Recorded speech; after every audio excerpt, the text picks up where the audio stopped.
અહેમદાબાદ મિત્ર ન્યૂઝમાં આપનું સ્વાગત છે। એસવીપી હોસ્પિટલના લોન્ડ્રી વિભાગમાં આગ લાગતા દોડધામ ઇલેક્ટ્રિક ડક્ટમાં લાગેલી આગ પર કાબૂ મેળવાયો।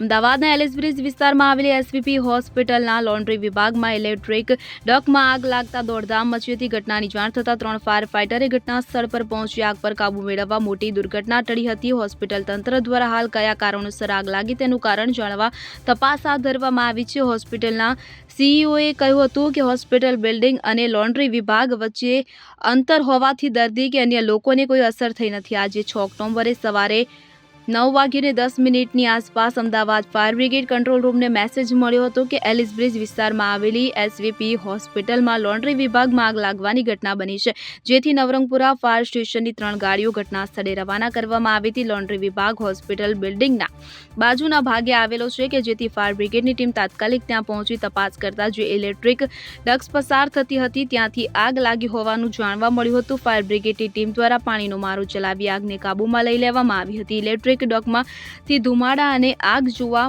મળી હતી, જેથી ફાયરની અને ઇલેક્ટ્રોનિકની ટીમ દ્વારા હાલ આ મામલે તપાસ હાથ ધરવામાં આવી છે। એસવીપી હોસ્પિટલના સીઈઓ સૌરભ પટેલે જણાવ્યું હતું કે એસવીપી હોસ્પિટલના લોન્ડ્રી વિભાગમાં આગ લાગી હતી। લોન્ડ્રી વિભાગ હોસ્પિટલ બિલ્ડિંગથી અલગ આખો વિભાગ આવેલો છે કે જેથી હોસ્પિટલના દર્દીઓ કે અન્ય લોકોને કોઈ અસર થાય તેવી જગ્યા પર આગ લાગી નથી। ફાયર બ્રિગેડની ટીમે આગને તરત જ કાબૂમાં લઈ લીધી।